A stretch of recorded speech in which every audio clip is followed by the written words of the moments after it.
Oremos juntos. Nuestro Dios Padre, santo y misericordioso, que nos amas. Tuviste compasión de nosotros que estábamos lejos de ti caminando en pecado. Y el Señor Jesús tomó sobre sí la maldición y el juicio que nosotros debíamos recibir. Y con su preciosa sangre derramada lavó nuestros pecados para siempre y nos salvó sin ningún mérito de nuestra parte. Te agradecemos por esta gracia tan grande.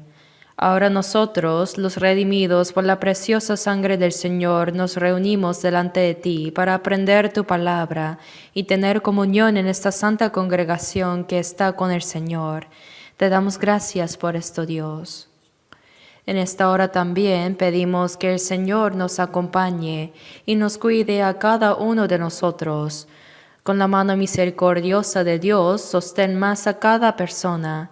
Y si hay alguien entre nosotros que aún no ha comprendido claramente la gracia de Dios, por favor abre su corazón para que verdaderamente comprenda la grande y maravillosa gracia de Dios y pueda recibir la salvación. Te pido, Señor, que cada uno de nosotros sea más lleno de tu palabra, gracia y el poder del Espíritu Santo. Oramos para que el Señor nos fortalezca con sabiduría y poder para que podamos vivir dignamente como hijos de Dios sin vergüenza.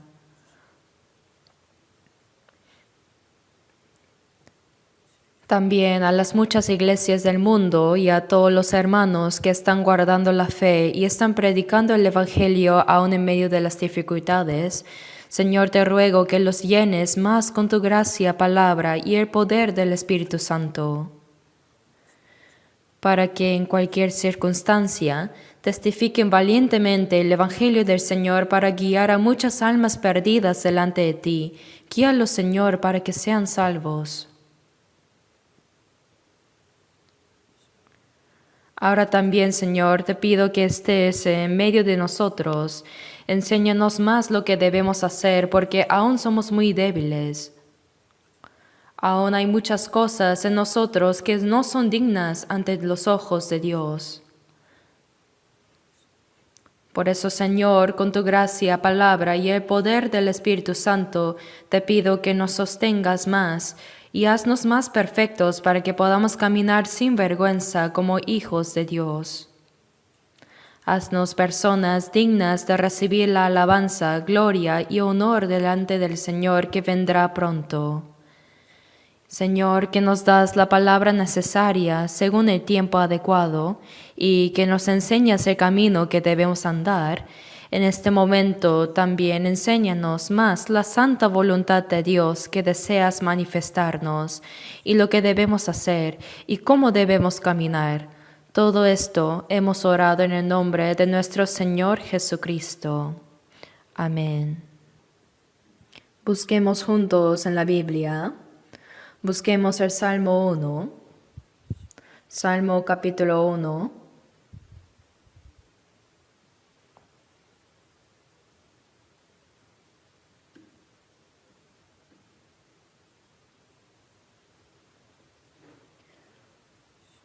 Salmo 1. Si lo tienen, desde el versículo 1 hasta el 6, leamos juntos lentamente.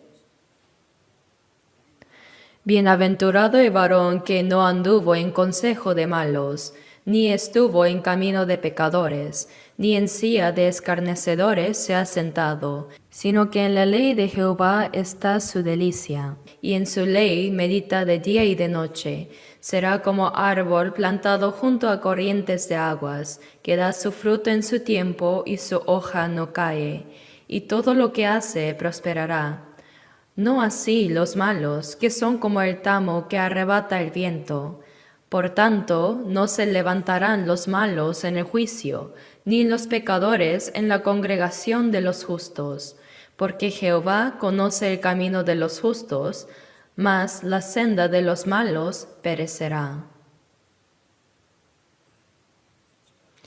El jueves pasado tuvimos la reunión de preparación para el retiro en nuestro centro de retiro. Realmente se reunieron muchos hermanos de todo el país. Participaron tantas personas que no pudieron entrar todas en el auditorio principal. Entonces el resto probablemente participaron también a través del video transmitido desde otro salón.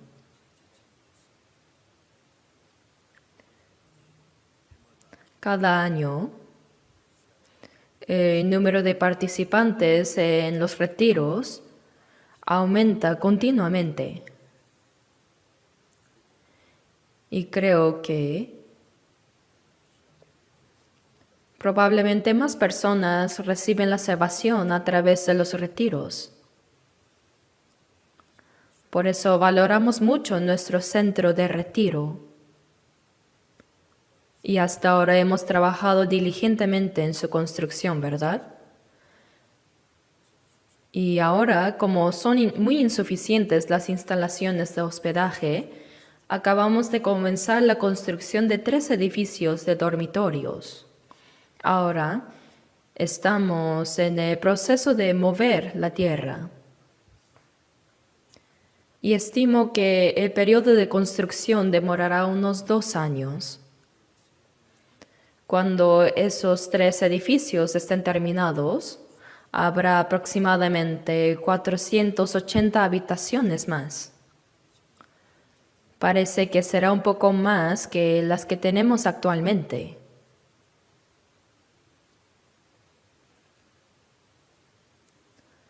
De verdad, hemos comenzado un proyecto muy grande.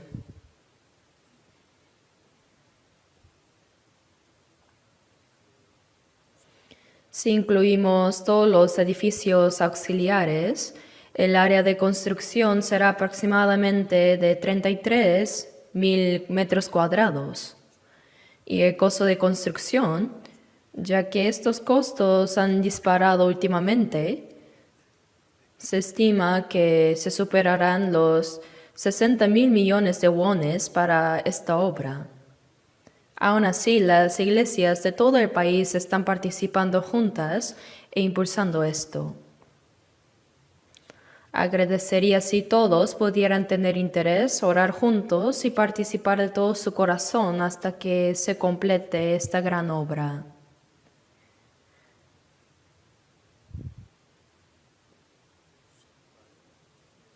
A través del centro de retiro no solo realizamos retiros de seminarios, sino que nos reunimos desde todo el país para tener comunión, educación, retiro de evangelistas, retiros de primavera y especialmente realizamos 7 veces el retiro de verano y cada vez se reúnen más de 10.000 personas.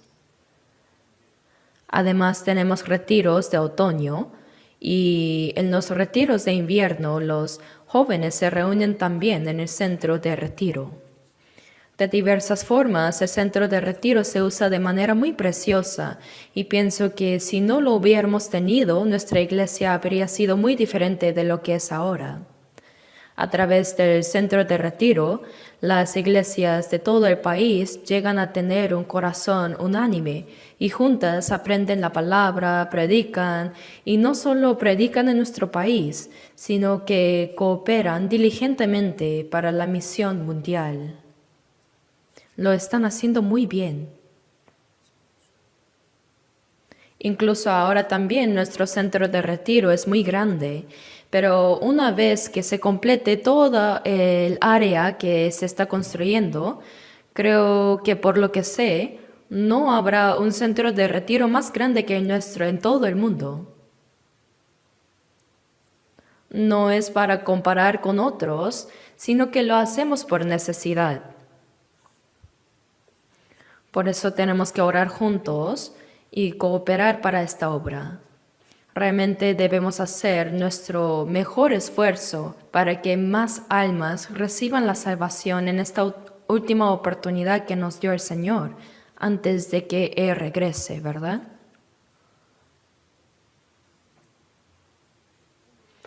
Hoy quisiera hablar con las palabras del Salmo 1 bajo el título El camino del verdadero cristiano. Probablemente no podré hablar de todas las palabras de este salmo hoy, pero trataré de hablar según el tiempo lo permita. Como saben, gran parte de los salmos fue escrita por el rey de Israel. Por el rey Israel David. David era una persona que cantaba, usaba bien los instrumentos musicales, también escribía poesías. Y no solo vivió una vida de fe distinguida confiando en Dios diligentemente, sino que también mostró bien su fe en estos salmos.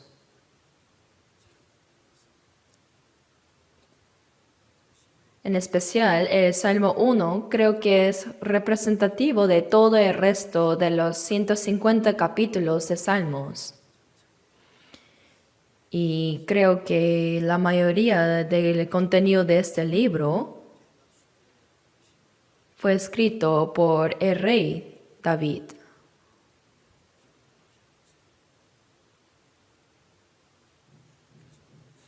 Por eso hoy, aunque las palabras del Salmo 1 quizá las conozcan bien ya, aún así su contenido es un poco difícil.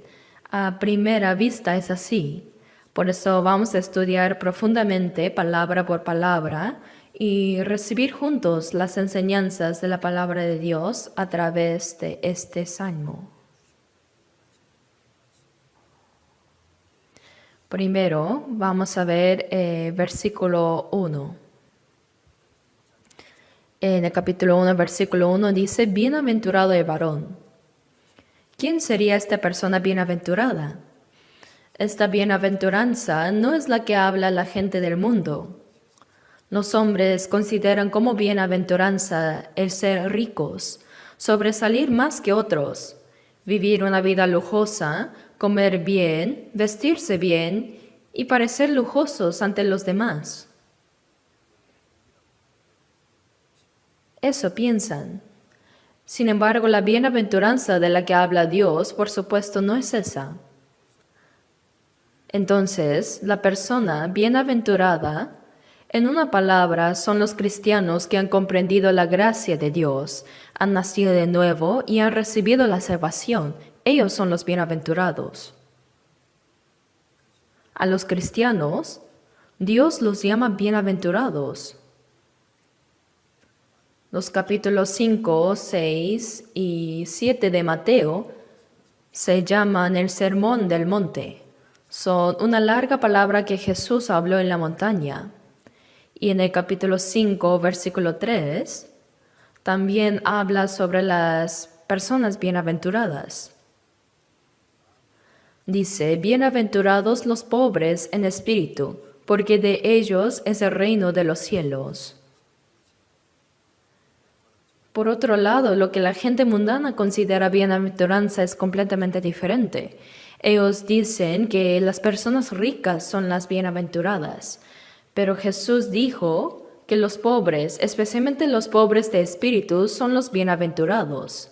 Aquí, porque de ellos es el reino de los cielos, significa que esas personas pobres de espíritu podrán ser salvas. Pueden ir al cielo. Dios llama a los pobres para hacerlos ricos en fe, y a los pobres se les predica el Evangelio. Hay muchas palabras así, y pensemos, entre nosotros que estamos reunidos aquí también, quizá no hay personas tan ricas. Los muy ricos no vienen a estos lugares, porque ya están ocupados yendo a divertirse, yendo a jugar golf, o están enloquecidos por disfrutarse carnalmente.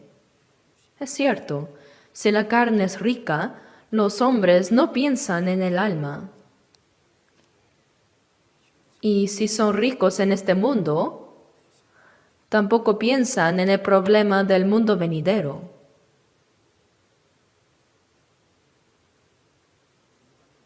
Y si son ricos, se enorgullecen pensando que pueden hacer cualquier cosa. Por eso no se vuelven a Dios. De verdad es muy difícil que los ricos reciban la salvación. Yo también desde pequeño viví muy pobremente, por eso ahora pienso que fue una gran fortuna y bendición haber vivido en tanta pobreza. Si hubiera nacido en una familia rica y hubiera vivido lujosamente, quién sabe dónde estaría ahora. Todos nosotros somos iguales, ¿no? Por eso esta palabra, bienaventurados los pobres en espíritu, porque de ellos es el reino de los cielos, significa que pueden ser salvos.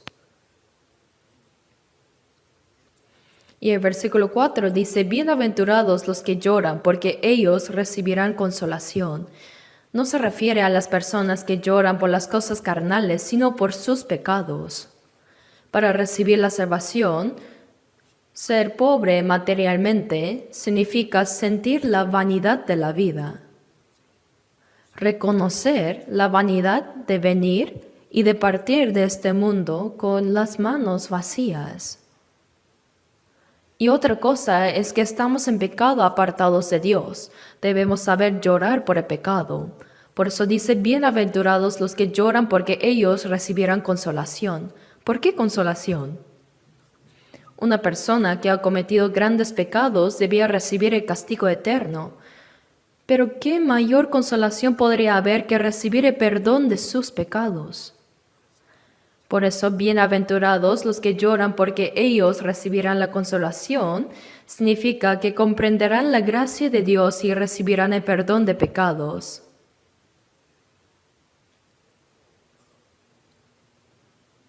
También, bienaventurados los mansos porque ellos recibirán la tierra por heredad. Ser manso. Jesús dijo en Mateo 11:29, llevad mi yugo sobre vosotros y aprended de mí que soy manso y humilde de corazón. Ser manso es el corazón que obedece silenciosamente a la palabra de Dios sin importar qué sufrimiento haya. Después de recibir la salvación, nace ese corazón manso, el corazón que obedece calladamente a la palabra de Dios. Que ellos recibirán la tierra no significa que recibirán algún terreno en este mundo, sino recibir esa herencia eterna en el cielo. Y Mateo 5:7 dice, bienaventurados los misericordiosos, porque ellos alcanzarán misericordia. Aquel que ha recibido la misericordia y compasión del Señor por la gracia de Dios, también puede ser misericordioso con otros, ¿cierto? Ser misericordioso es anhelar salvar a las personas que aún están en pecado. El anhelo de predicarles el Evangelio de la gracia de Dios. Y también el corazón de mostrar misericordia a las personas salvadas que aún tienen la fe débil. Es ese corazón. Bienaventurados los misericordiosos, porque ellos alcanzarán misericordia. Si somos misericordiosos con los demás, recibiremos una mayor misericordia de parte de Dios. Y bienaventurados los de limpio corazón, porque ellos verán a Dios. Ahora, después de ser salvos, el corazón va cambiando poco a poco por la palabra de Dios y por el Espíritu. Así, el corazón que era más engañoso que todas las cosas y perverso se vuelve muy limpio.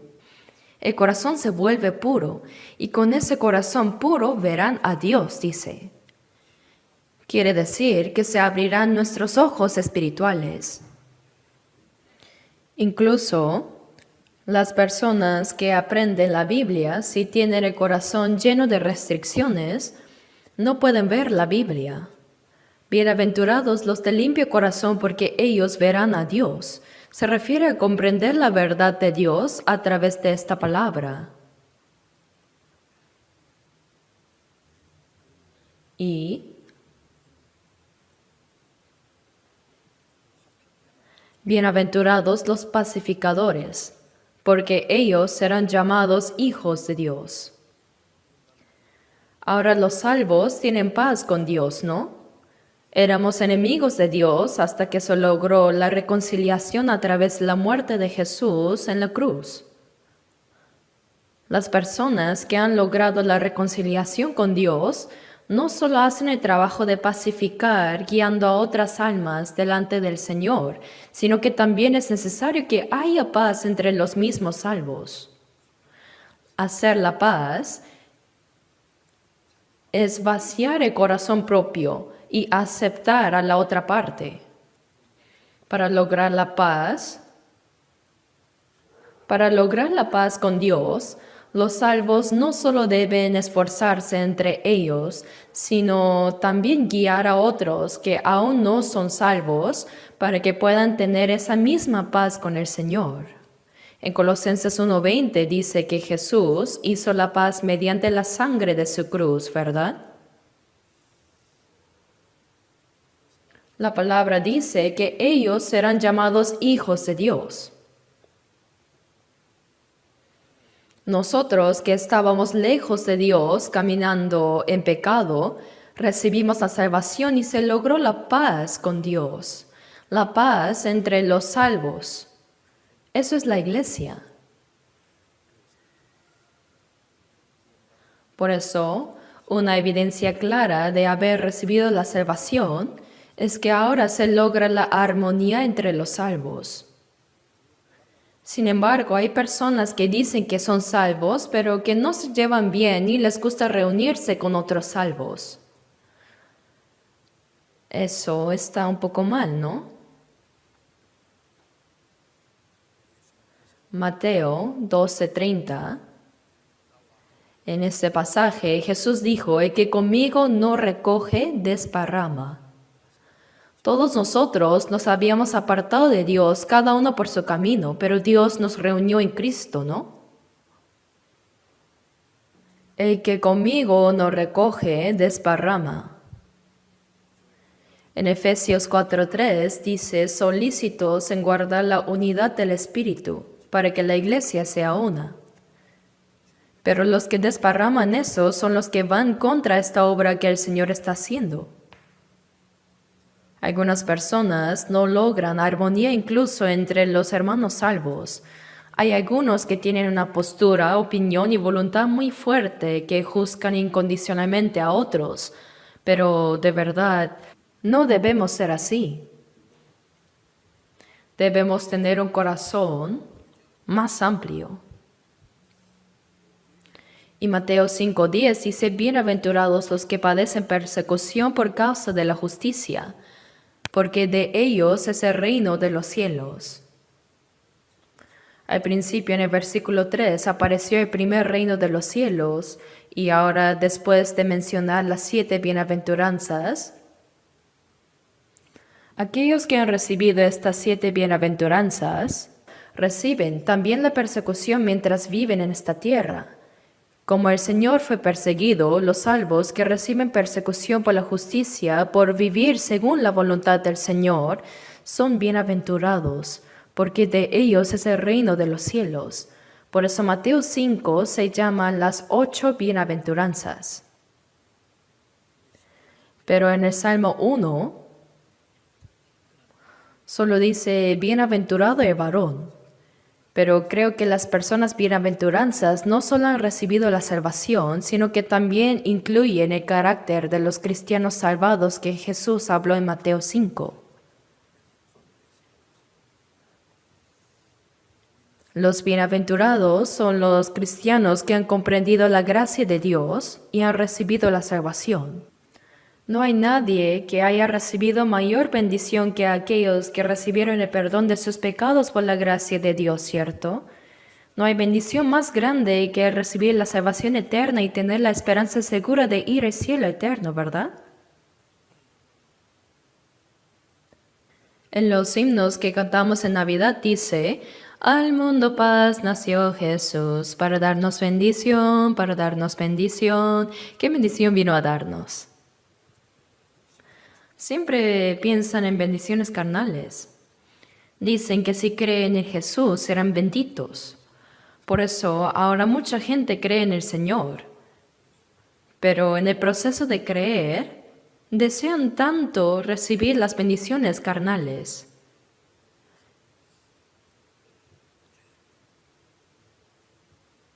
Entonces, si ven cómo oran esas personas, Oran para que toda la familia tenga salud, para que el negocio de su esposo vaya bien, para que todo prospere.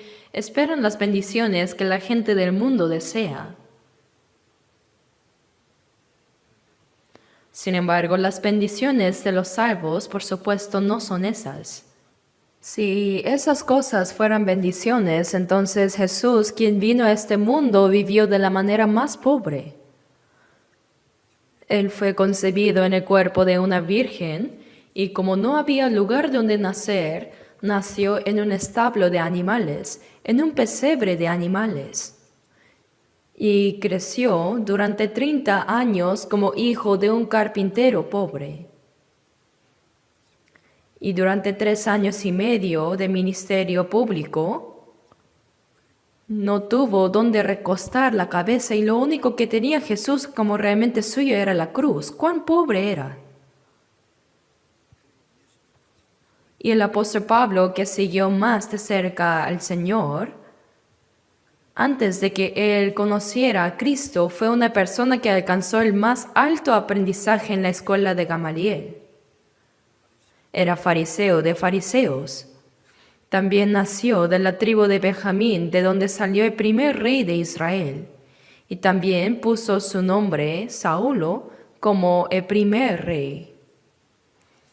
Por eso, ciertamente, él era una persona humanamente sobresaliente.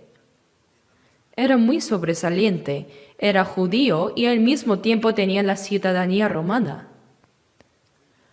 Pero después de encontrar a Jesús, él se volvió realmente pobre. Los judíos lo siguieron continuamente para matarlo. Varias veces estuvo a punto de morir y muchas veces fue encarcelado y fue azotado incontables veces. Estuvo muchas veces sin poder dormir, sin comer, con frío y temblando. Murió apedreado que lo dejaron afuera, pero volvió a vivir y predicó nuevamente. Luego fue a Roma, evangelizó 2 años ahí y finalmente murió decapitado. Entonces, carnalmente fue una persona que se arruinó por creer en Jesús. Pero el apóstol Pablo dijo en 2 Corintios 6:10, como no teniendo nada más poseyéndolo todo. Y no solo él, sino que nosotros, por Cristo, aunque lleguemos a ser pobres materialmente en este mundo, somos espiritualmente ricos, las personas más ricas, las más benditas. Por eso aquí en el Salmo 1 también, cuando dice bienaventurado el varón, se refiere a los cristianos renacidos. Ustedes y yo que estamos aquí correspondemos a eso. Los bienaventurados son los cristianos salvos, los que han recibido el perdón de pecados y la salvación eterna, y los que han llegado a ser hijos de Dios y tienen la esperanza de entrar en el cielo eterno. ¿Qué mayor bendición que esa puede haber, no?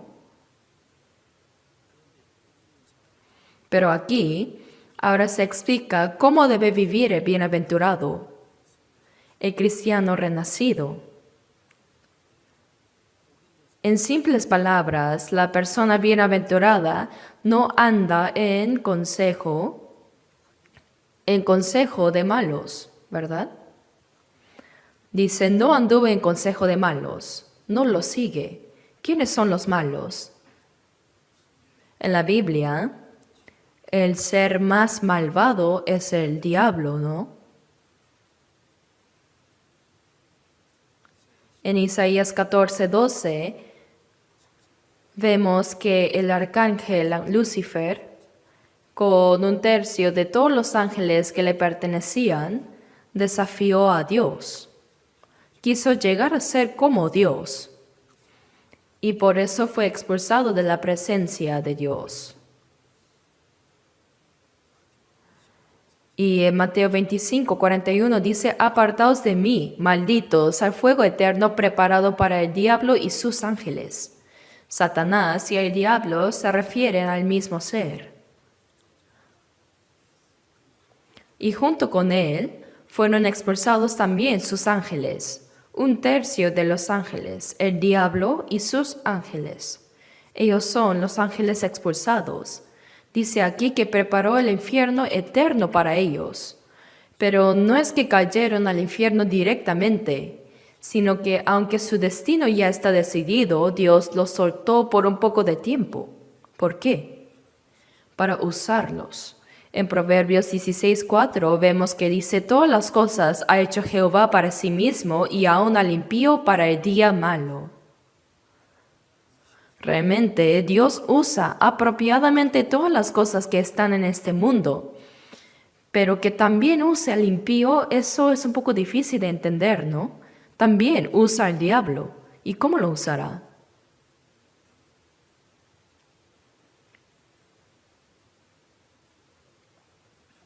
Entre todas las criaturas que Dios hizo, el ángel es el ser más glorioso. Es un ser con más poder después de Dios. No obstante, los ángeles son espíritus ministradores de Dios, es decir, son servidores, son obreros de Dios.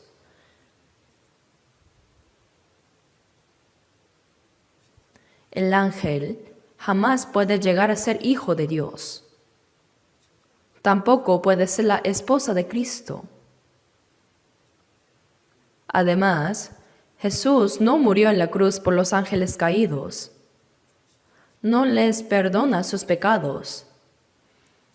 Si el ángel cae una vez, eso es el fin. Ya está preparado el infierno eterno para ellos. Pero antes de enviarlos al infierno, Dios los usa. ¿De qué manera? ¿De qué manera los usa? El propósito por el cual Dios creó al hombre y a los ángeles son completamente diferentes. Dios hizo al hombre para que llegaran a ser como Él, conforme a la imagen de Dios. En Génesis 1:27 dice que Dios creó al hombre a su imagen. Varón y hembra los creó, es decir, hizo a Adán y Eva. Dios los creó a su imagen, obviamente esto se refiere al Espíritu.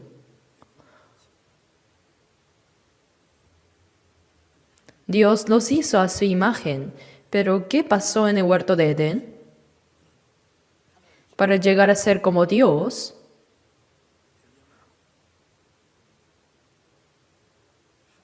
uno debe tener la vida eterna como Él, debe entrar en la gloria de Dios, debe subir a la misma posición gloriosa que Dios. Dios los hizo conforme a su imagen para que llegaran a ser como Él. Pero en el huerto de Edén, Adán y Eva fueron muy desválidos. Pues, aunque fueron creados a la imagen de Dios, para obtener la vida eterna, para ir al cielo, para ser hijos de Dios y para ser objeto del amor de Dios, lastimosamente ahora no es así. Ahora es un ser incompleto. ¿Por qué? Pues para obtener esa gloria de llegar a ser como Dios, debían pasar por una prueba. Llegar a ser como Dios no es algo que simplemente se le da, sino que uno mismo debe obtener esa gloria, debe pasar por la prueba. ¿Qué prueba? Debe vencer la prueba de este diablo Satanás que fue expulsado por haber querido ser como Dios. Eso es lo que Dios determinó. Por eso no envió al diablo de frente al infierno, sino que lo usa para este fin. En Génesis 1 vemos que Dios en el primer día hizo la luz y vio que la luz era buena. Y el segundo día hizo la expansión. La expansión es una gruesa capa de nubes que se divide en las aguas debajo y sobre la expansión. Las aguas debajo de la expansión se convirtieron en el mar y las que estaban sobre cubrían transparentemente la tierra. Esa expansión es el cielo que vemos, donde vuelan las aves y donde pueden volar los aviones. Pero cuando hizo esa expansión, no se menciona la palabra y vio Dios que era bueno. De ahí, desde el tercer día, dice era bueno, hasta el último día dice y vio Dios que era bueno. Pero ¿por qué no se menciona nada en el segundo día? Es porque cayó el diablo al aire y se estableció ahí. Por eso Efesios 2:2 dice príncipe de la potestad del aire y Efesios 6:12 huestes espirituales de maldad en las regiones celestes. El diablo se estableció ahí. Por eso no pudo parecer bueno ante Dios. Y después hizo a Adán, ¿verdad? Adán, aunque fue hecho a la imagen de Dios para obtener la vida eterna y para llegar a ser el compañero del amor y el Hijo de Dios,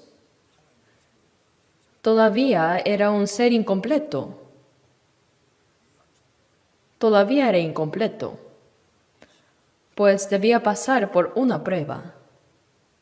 ¿Qué prueba?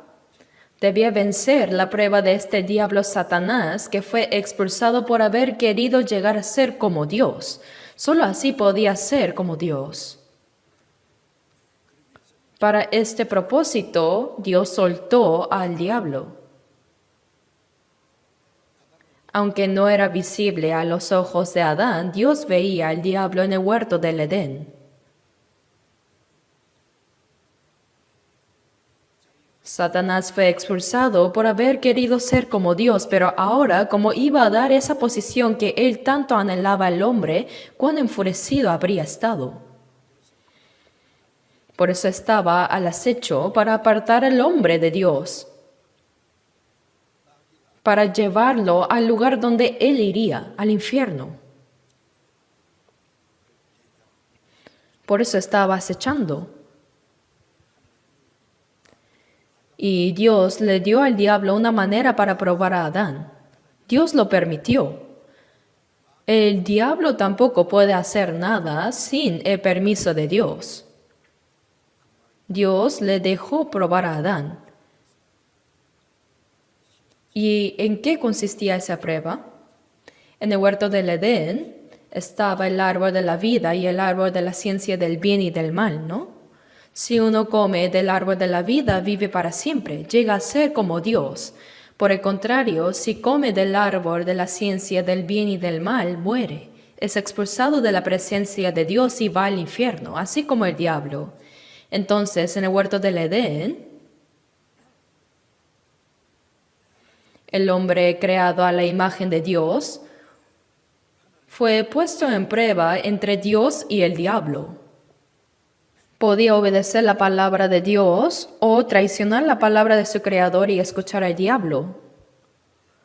Si vencía la tentación del diablo y obedecía la palabra de Dios, llegaría a ser como Dios.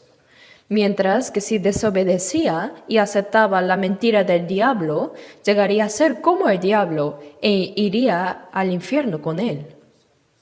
Así, el ser humano tenía el libre albedrío de escoger por sí mismo. Pero como ya sabemos, Adán escogió mal, cayó en esa prueba.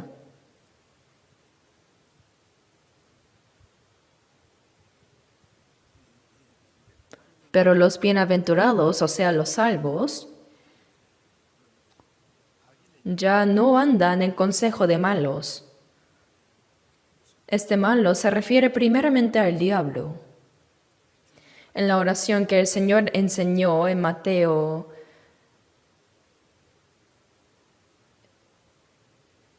6:13 dice, y no nos metas en tentación, mas líbranos del mal, ¿no? Pero del mal significa del maligno. Entonces significa líbranos de esa tentación del diablo, de las fuerzas del diablo. Por eso primero, ante los ojos de Dios, ¿quién es el más malvado? Es el diablo.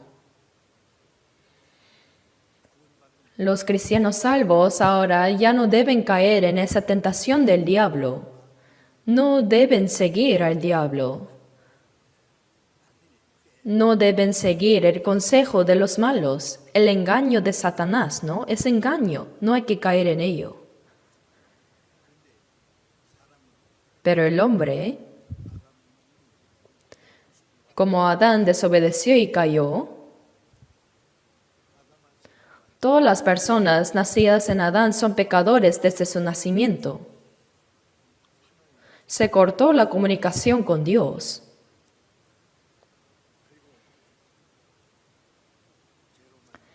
Y por causa del pecado en la tierra maldita, deben sudar y trabajar para comer y vivir. El vivir mismo en este mundo es una maldición y un sufrimiento de trabajo.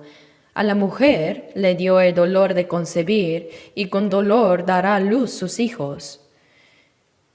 Así, el vivir mismo del ser humano es trabajo, tristeza y una maldición.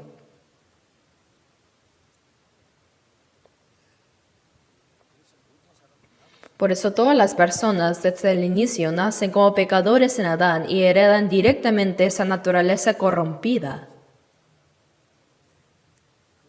Entonces, ¿qué es ese consejo de malos? Es la naturaleza vieja que el diablo plantó en el hombre. La persona bienaventurada no anda en consejo de malos, no cae en la tentación de Satanás. No vive siguiendo la naturaleza vieja corrompida. Entonces, el malo primeramente se refiere al diablo y al mismo tiempo no piensen solo en la gente cruel de este mundo, sino que la naturaleza vieja que está en mí, esa es lo malo también. Es la naturaleza vieja y corrompida que el diablo sembró. Los bienaventurados, es decir, los hijos de Dios que nacieron de nuevo,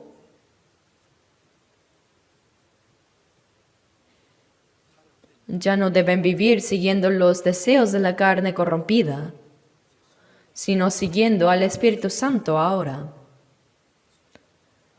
No vivir siguiendo la tentación del maligno, del diablo, tampoco según nuestros deseos carnales, sino vivir siguiendo la guía del Espíritu Santo.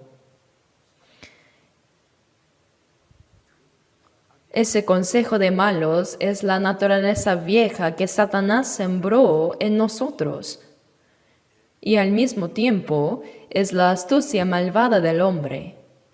Está diciendo que no debemos andar en eso.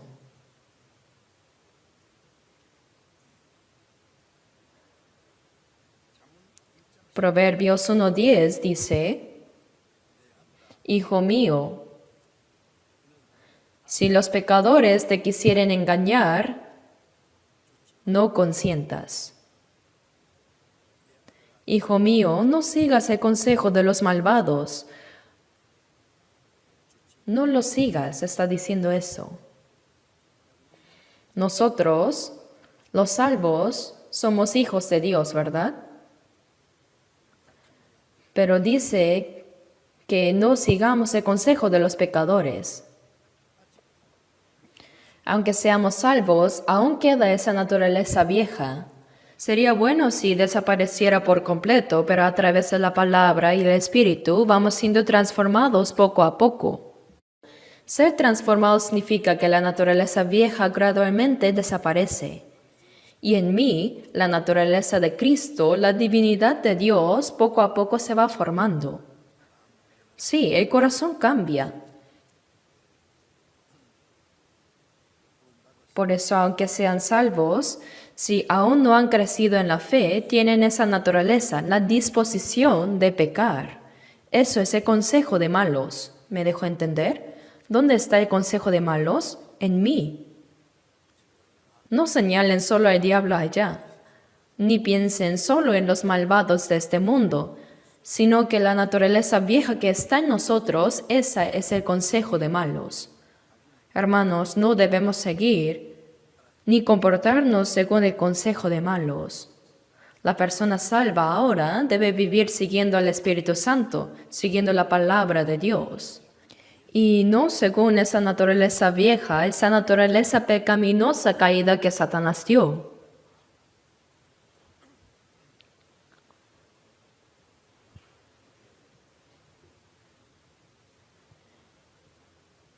En Gálatas 5:16 dice, andad en el Espíritu, y no satisfagáis los deseos de la carne. Es la palabra dirigida a los salvos, andad en el Espíritu, y no satisfagáis los deseos de la carne. No vivan siguiendo su naturaleza caída. Pero si vemos en el versículo 17, en los salvos luchan el espíritu y el deseo de la carne, los dos.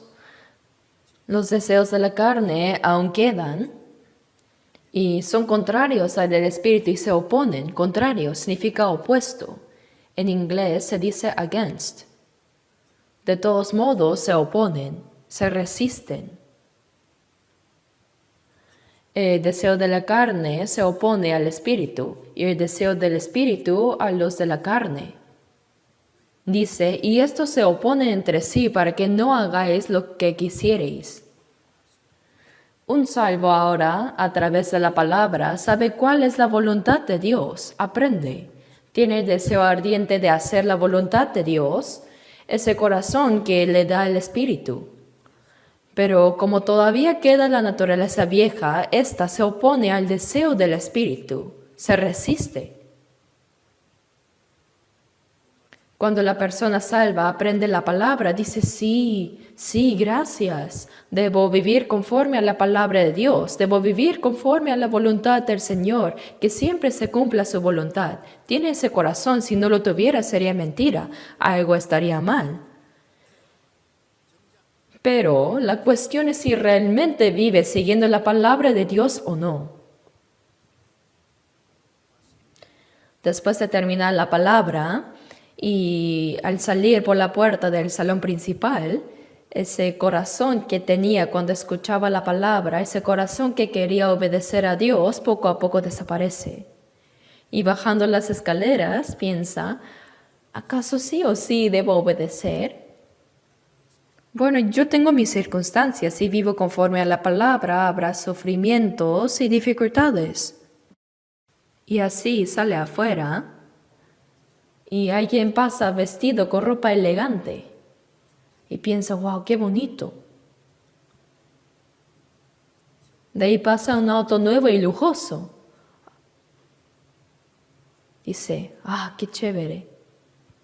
Envidia y piensa que lo que hacen las personas del mundo son tan buenos. Eso es ser engañado. Eso es el consejo de malos. Deben pensar bien en esto. Este mundo está lleno de pecados. Cuando venimos a la iglesia, se despierta en nosotros el deseo de aprender la palabra de Dios y vivir conforme a ella, pero cuando salimos al mundo, las cosas en él vuelven a tentar nuestro corazón. Por eso terminamos desviando nuestra mirada de la voluntad de Dios. Busquemos un momento Romanos 8, Romanos capítulo 8. Romanos 8, versículos 7 y 8.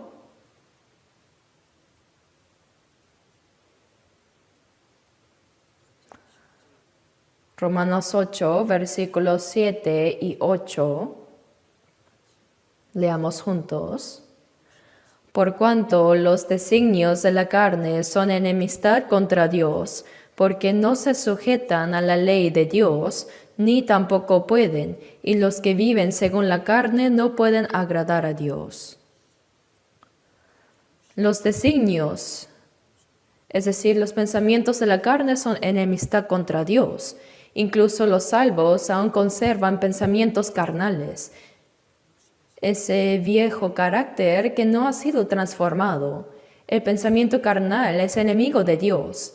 Antes de la salvación, claro que éramos enemigos. Pero aún tras ser salvos, eso permanece todavía, va en contra de Dios.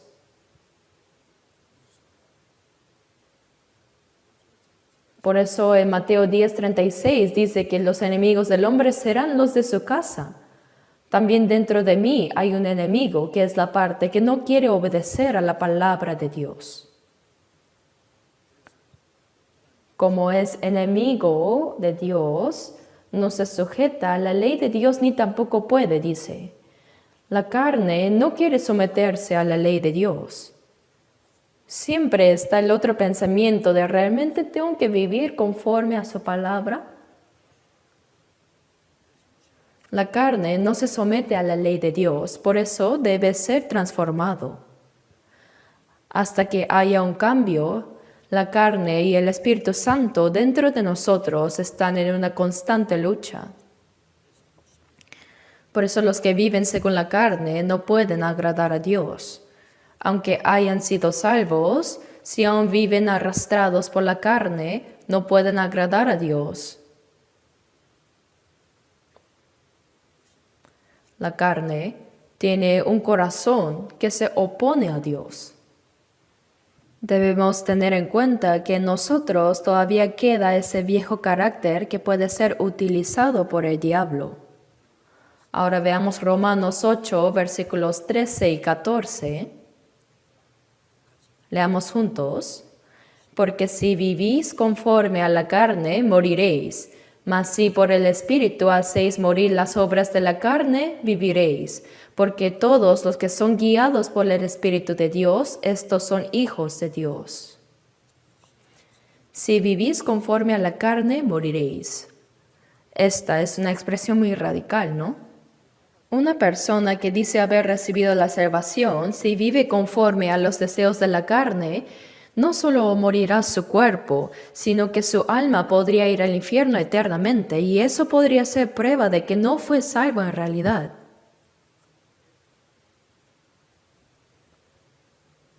No debemos vivir conforme a la carne. Si seguimos viviendo así,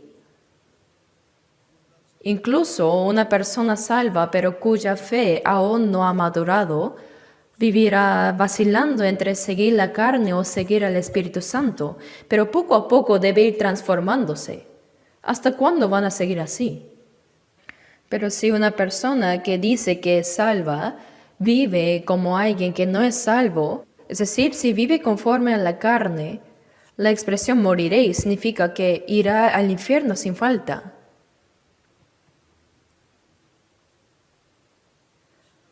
La vida cristiana no es una vida religiosa. La religión se basa en realizar ciertos rituales y pensar que con eso basta. Pero la vida cristiana no es eso. Es aprender la palabra de Dios y vivir guiados por el Espíritu Santo. Debemos vivir guiados por el Espíritu Santo. Si vivís conforme a la carne continuamente, moriréis. Al ver esta expresión moriréis,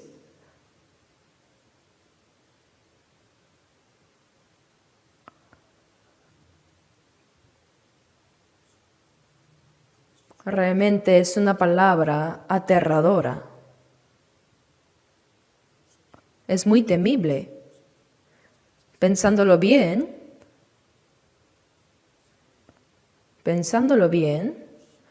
no se refiere solo a la muerte física, sino también a la muerte eterna. Mas si por el Espíritu hacéis morir las obras de la carne, viviréis.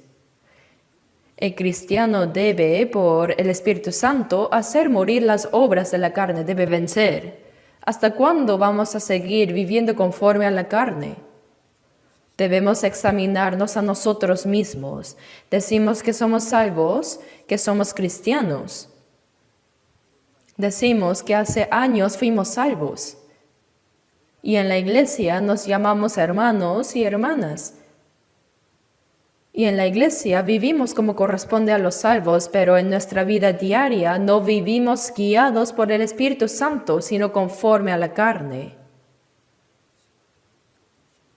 Si vivimos conforme a la carne, ¿qué es eso entonces? ¿No sería la evidencia de que no son salvos todavía? ¿Cómo puede un salvo vivir así? Por eso la palabra, si vivís conforme a la carne moriréis, es una expresión muy aterradora. Mas si por el Espíritu hacéis morir las obras de la carne, viviréis. La persona salva tiene en ella el Espíritu Santo. Romanos 8:9 dice, si alguno no tiene el Espíritu de Cristo, no es de él. El Espíritu Santo habita en los creyentes. El Espíritu Santo poco a poco somete la carne y transforma nuestro corazón para guiarnos a vivir conforme a la voluntad de Dios gradualmente. Por eso, todos los que son guiados por el Espíritu de Dios, estos son hijos de Dios. El Espíritu de Dios es el Espíritu Santo, ¿no? La expresión del Espíritu de Dios, de Cristo, el Espíritu Santo significan lo mismo. Ser guiados por el Espíritu de Dios es la evidencia de que somos hijos de Dios. Pero si alguien no vive en absoluto según el Espíritu, por más que diga con palabras que es cristiano y que ha sido salvo, en realidad no vive de esa manera. Entonces es falso, ¿no es así? Es un cristiano falso.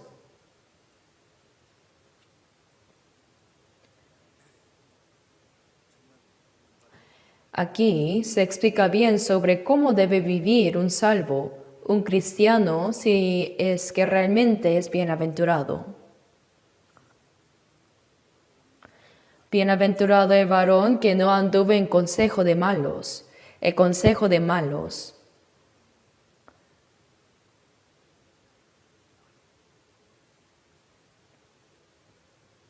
Este mundo está lleno de pecadores.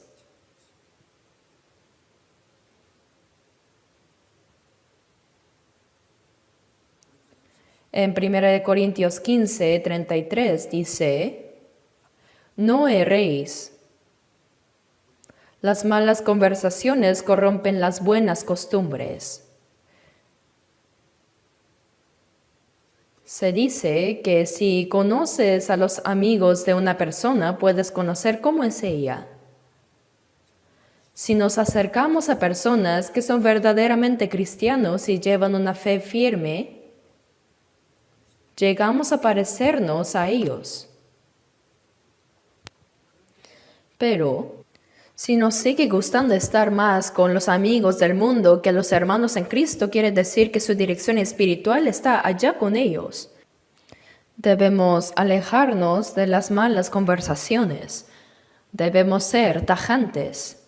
Después de recibir la salvación, hay ciertas relaciones que se deben dejar. Claro que hay que buscar oportunidades para predicar a esas personas también, pero con los amigos que no creen, con los amigos de mala influencia, debemos cortar completamente la relación con las malas compañías. Cortar tajantemente.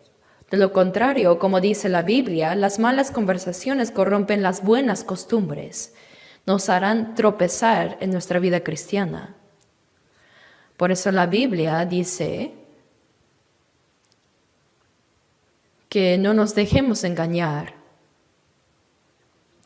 En 1 Pedro 5, versículos 8 y 9 dice, sed sobrios y velad, porque vuestro adversario, el diablo, como león rugiente, anda alrededor buscando a quien devorar. El diablo anda como el león rugiente buscando a quien devorar. Las personas no salvas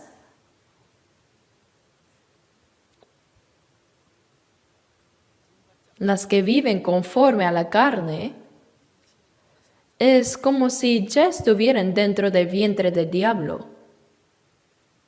Ya han sido devoradas.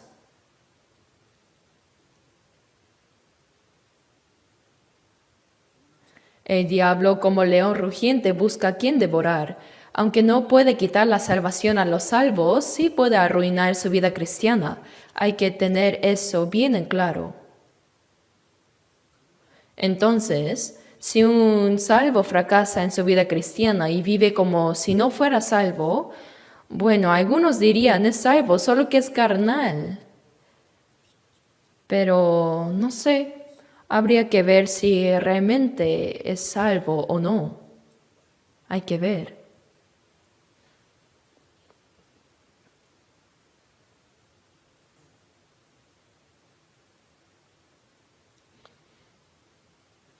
Por eso dice,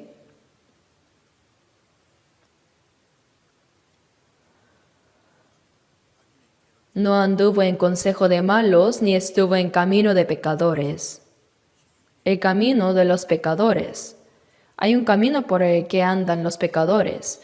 En Mateo 7, versículos 13 y 14 dice, entrad por la puerta estrecha, porque ancha es la puerta y espacioso el camino que lleva a la perdición, y muchos son los que entran por ella, porque estrecha es la puerta y angosto el camino que lleva a la vida, y pocos son los que la hallan. Hay dos caminos, ¿no?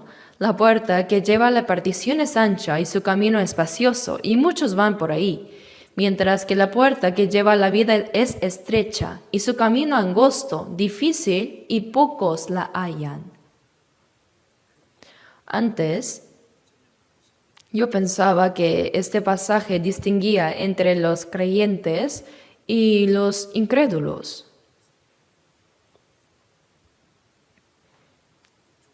Los que entran en la puerta angosta son pocos, que los salvos y los que creen en Jesús son pocos.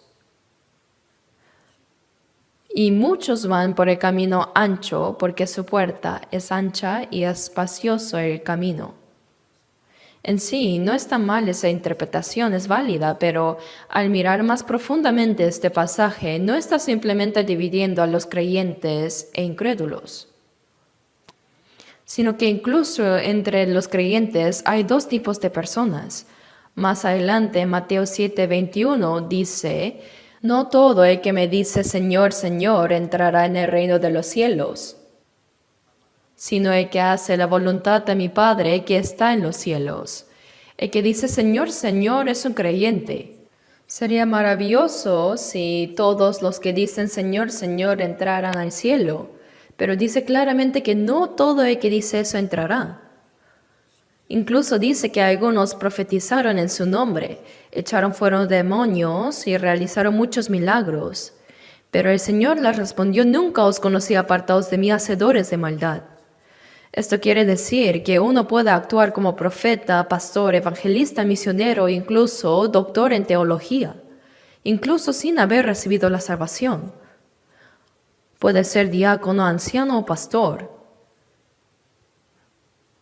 Encima, hay personas que en el nombre del Señor expulsan demonios y hacen milagros. Es impactante, ¿no?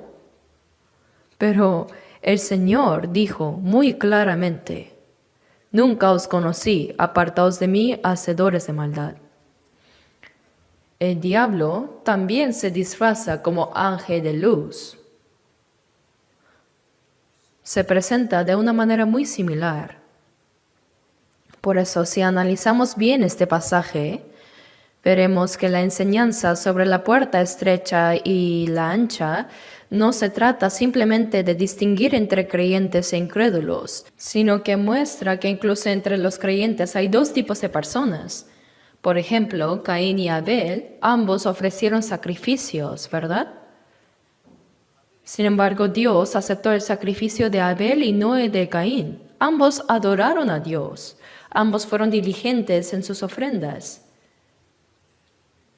Esto nos enseña que también entre los creyentes existen dos tipos de personas. Vivimos ahora en una época de tradición cristiana en pleno siglo XXI. Hay muchas iglesias, muchos pastores y denominaciones. Es muy impresionante. Pero la gran pregunta es, ¿cuántos de ellos realmente han nacido de nuevo? En Lucas 13:24 el Señor dijo, esforzaos a entrar por la puerta angosta, porque os digo que muchos procurarán entrar y no podrán.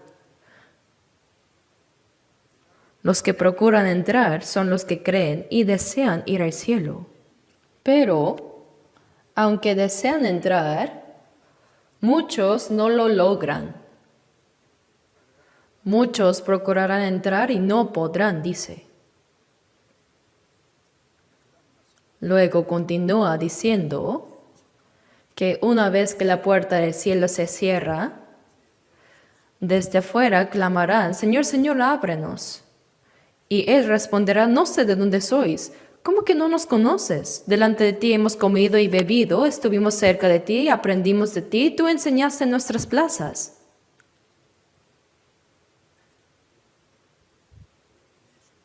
Pero Jesús respondió: no sé de dónde sois, apartaos de mí, todos vosotros hacedores de maldad. Es muy sorprendente, ¿no? Hoy en día hay muchísimos cristianos. Recientemente estuve en Estados Unidos. Visité Nueva York, nuestro retiro en Kentucky y también Washington. Y mientras viajábamos en carro vi innumerables iglesias por el camino. Algunas eran muy grandes e impresionantes. Qué bueno sería que todas esas personas fueran realmente salvas. Invocan el nombre del Señor, parecen ser creyentes firmes, pero en verdad es muy difícil encontrar a alguien que realmente haya nacido de nuevo.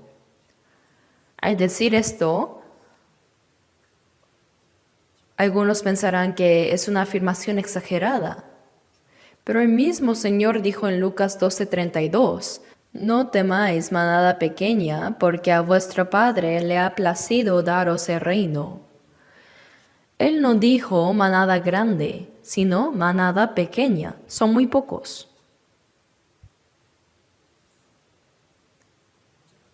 Y lo que más temo es que, bueno, en nuestra iglesia, probablemente en porcentaje habrá muchos renacidos. Creo que serán pocos los falsos creyentes entre nosotros. Lo ideal sería que todos pudieran ir al cielo, pero todo el 100% no lo sé. Es difícil esperar un 100% de salvos realmente, lo siento mucho. Por eso debemos estar despiertos espiritualmente. Como estamos rodeados de creyentes salvos, no debemos ser como quienes mezclan el dinero falso con el verdadero para aprovecharse. No hay que caer en eso.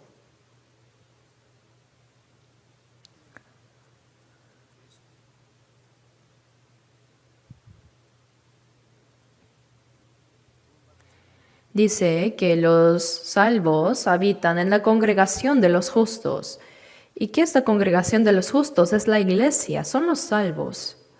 Los impíos y los pecadores no entrarán en la congregación de los justos, dice.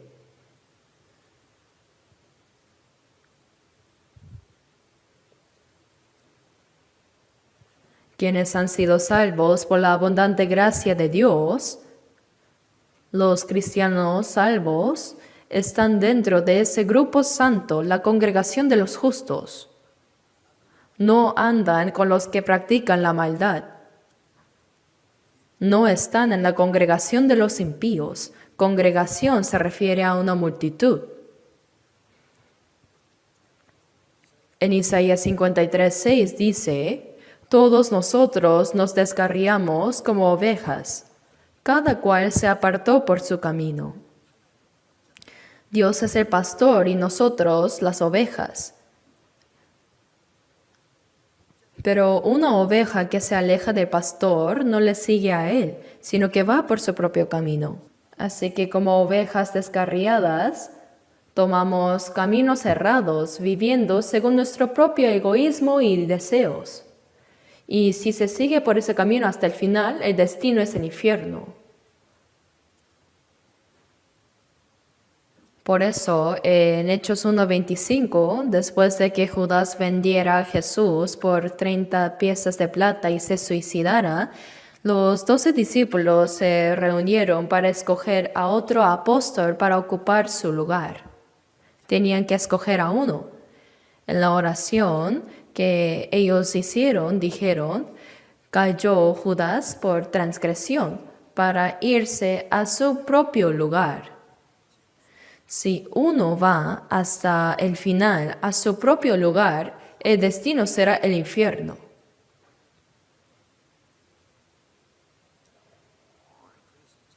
Ir por el camino propio lleva inevitablemente a la destrucción.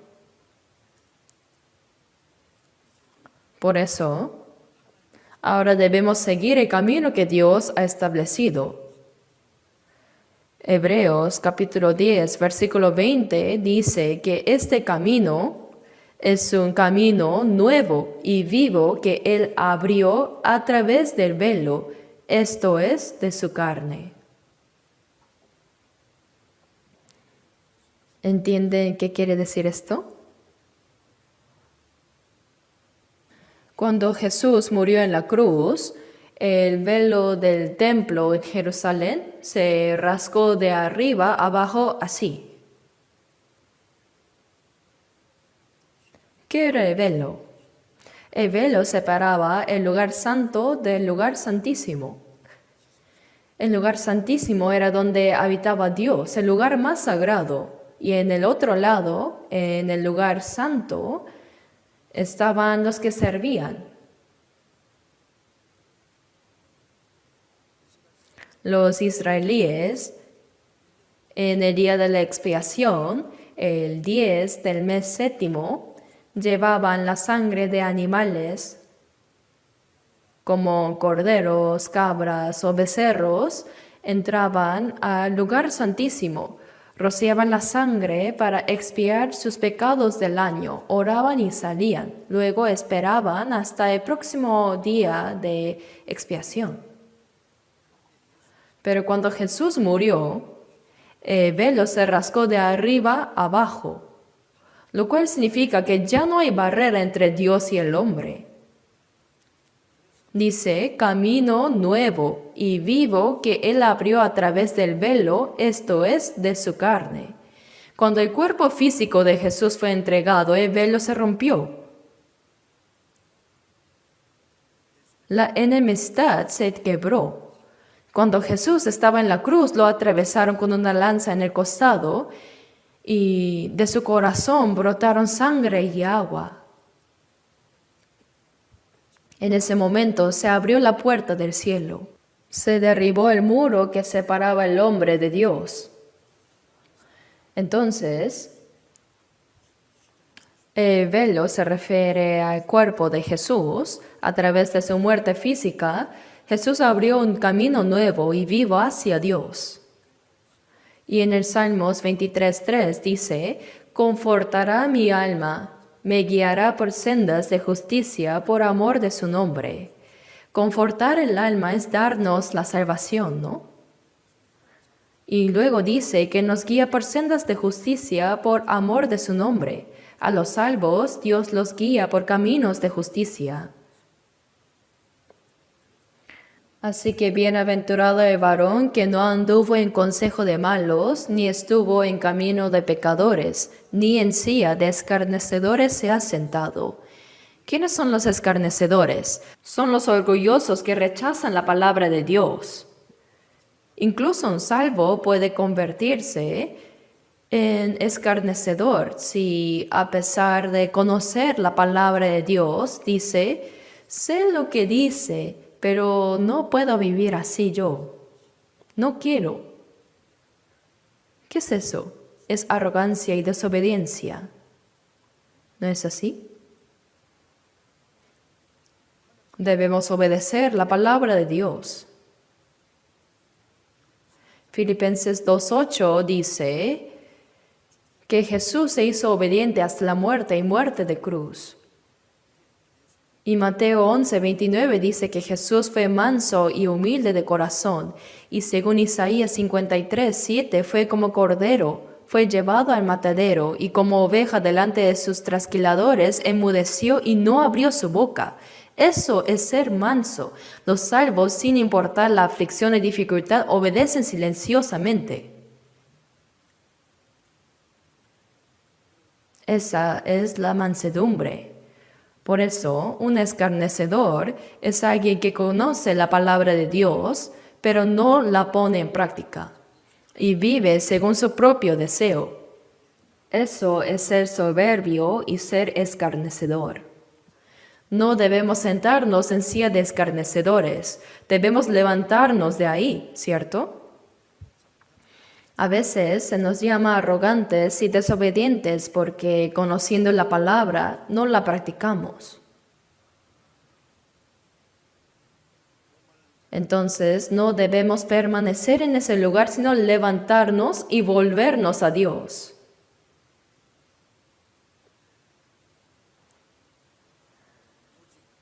Veamos en la Biblia,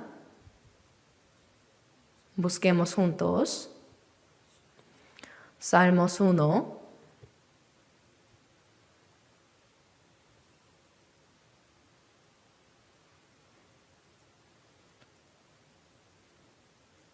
Leamos juntos Salmos 1, versículos 1 y 2. Bienaventurado el varón que no anduvo en consejo de malos, ni estuvo en camino de pecadores, ni en silla de escarnecedores se ha sentado, sino que en la ley de Jehová está su delicia, y en su ley medita de día y de noche. El cristiano bienaventurado no cae en el consejo del malo, quien es el diablo, que vive según la carne corrompida, es decir, no sigue sus malos deseos, y no se para en el camino de los pecadores, no sigue los caminos del mundo, no se sienta en la silla de escarnecedores, es decir, no permanece en la actitud de quienes, conociendo la palabra, se niegan a obedecerla, sino que se deleita en la ley de Jehová. Aquí ley no se refiere a los 10 mandamientos, sino a toda la palabra de Dios. Dice, en la ley de Jehová está su delicia, y en su ley medita de día y de noche. Meditar es pensar profundamente en la palabra de Dios en todo momento, que sea de día o de noche. Es pensar profundamente en ella.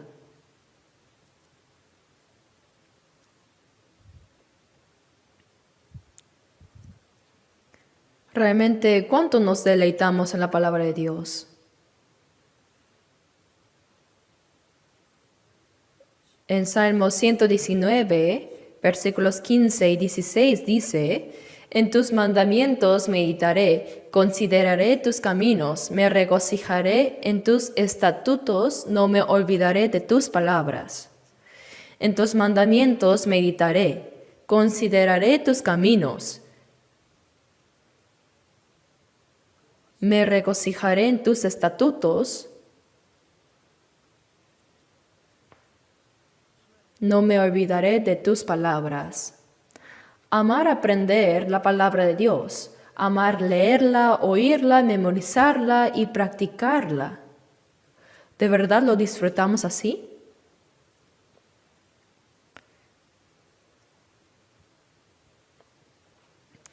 En el Antiguo Testamento, a diferencia de nosotros, no tenían acceso tan fácil a la Biblia.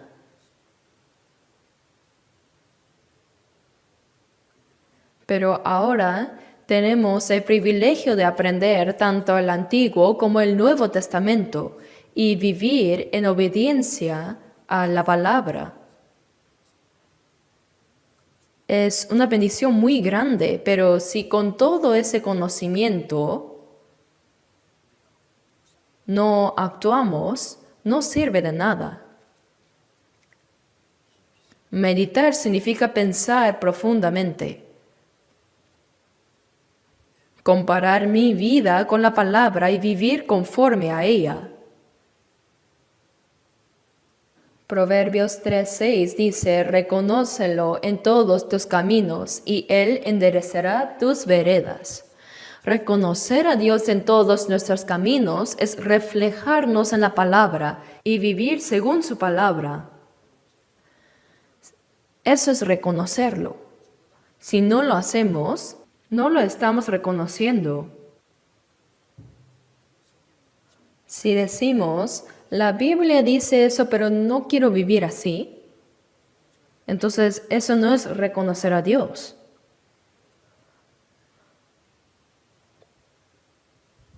Debemos meditar de día y de noche en la palabra de Dios y deleitarnos en ella y no olvidarla. En Salmo 119:50, con respecto a la palabra, dice que ella es mi consuelo en mi aflicción, porque tu dicho me ha vivificado. Tu dicho me ha vivificado. En medio de la aflicción, la palabra de Dios es nuestro consuelo. Aunque pasamos muchas dificultades en esta vida, la palabra de Dios nos consuela. Tu dicho, oh Dios, me ha vivificado. Ella es mi consuelo. Aunque pasemos dificultades, si aprendemos la palabra, nos deleitamos en ella y deseamos vivir conforme a ella, realmente la palabra nos vivificará. Realmente nos hará vivir.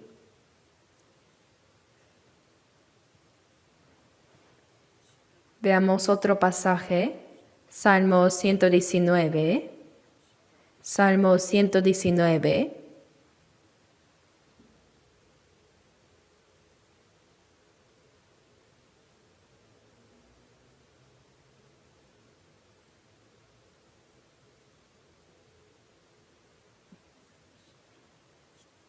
Salmo 119, versículo 56.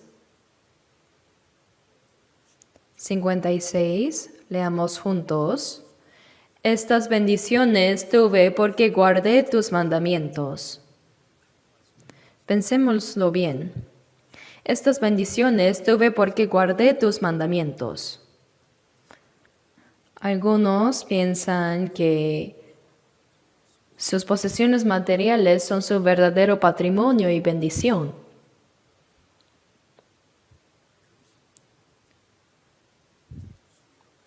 Creen que eso es suyo. Pero el salmista dice que su verdadera posesión es haber guardado la palabra de Dios. Dijo que el Señor recompensará según nuestras obras. Mateo 16:27 dice que pagará a cada uno conforme a sus obras. Y en Apocalipsis 22:12 dice, He aquí yo vengo pronto y mi galardón conmigo para recompensar a cada uno según sea su obra. Aunque ahora no tengamos nada, si obedecemos su palabra, eso es nuestra posesión. Esa es la verdadera riqueza. Quien obedece la palabra será un heredero eterno ante el Señor. Esa es nuestra verdadera herencia. Dice, estas bendiciones tuve porque guardé tus mandamientos. Leamos también Salmo 119:60. Leamos juntos. Me apresuré y no me retardé en guardar tus mandamientos. Me apresuré y no me retardé en guardar tus mandamientos. Hay que apresurarnos a obedecer los mandamientos del Señor. Si llegamos a entender la palabra, debemos hacer todo lo posible por obedecerla sin postergarla. No hay que retardarlo. Leamos también versículo 63. Compañero soy yo de todos los que te temen y guardan tus mandamientos. Compañero soy yo de todos los que te temen. Se refiere a los verdaderos salvos. Compañero soy yo de todos los que te temen y guardan tus mandamientos. Pensemos con qué tipo de personas nos relacionamos. No debemos tener demasiada intimidad con quienes no tienen relación con Dios. Por negocios o para predicar el Evangelio, puede que necesitemos relacionarnos con ellos. Pero nuestros verdaderos amigos deben ser los que temen al Señor y obedecen su palabra. A través de esos compañeros fieles debemos tener comunión. Dice que uno puede conocer el carácter de una persona al ver a los amigos que tiene. Si solo se rodea de personas necias, está mal. Debemos tener comunión sincera dentro del pueblo de Dios con los que guardan su palabra. Tengo, de verdad, muchas cosas que decir sobre este salmo, pero después hay que verlo más profundamente otra vez. Estamos viendo ahora Salmo 119. Este capítulo es el más largo de toda la Biblia.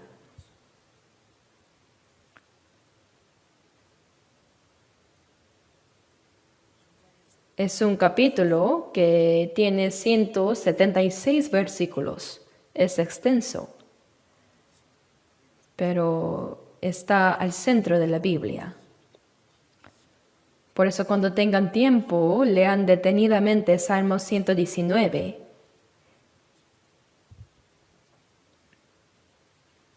La próxima vez voy a seguir con la prédica. Por eso, bienaventurado el varón que no anduvo en consejo de malos, ni estuvo en camino de pecadores, ni en silla de escarnecedores se ha sentado, sino que en la ley de Jehová está su delicia y en su ley medita de día y de noche. Debemos aprenderla, memorizarla y practicarla en nuestra vida diaria. Oremos juntos. Padre Dios misericordioso, gracias por habernos salvado en estos últimos tiempos que tú has designado y por habernos separado de toda maldad del mundo. Gracias por guiarnos a vivir para tu voluntad y gloria durante el resto de nuestras vidas. Haz que nuestros corazones y vidas sean dignos y sin vergüenza como hijos santos de Dios, y haz que podamos vivir solo para tu voluntad y gloria en medio de tu pueblo santo. Ayúdanos a ser hallados dignos de alabanza, honra y gloria ante el Señor que regresará pronto. Corrige con tu palabra todo lo que esté mal en nuestra vida y dirige nuestra vida restante conforme a solo tu voluntad. Todo esto hemos orado en el nombre de nuestro Señor Jesús.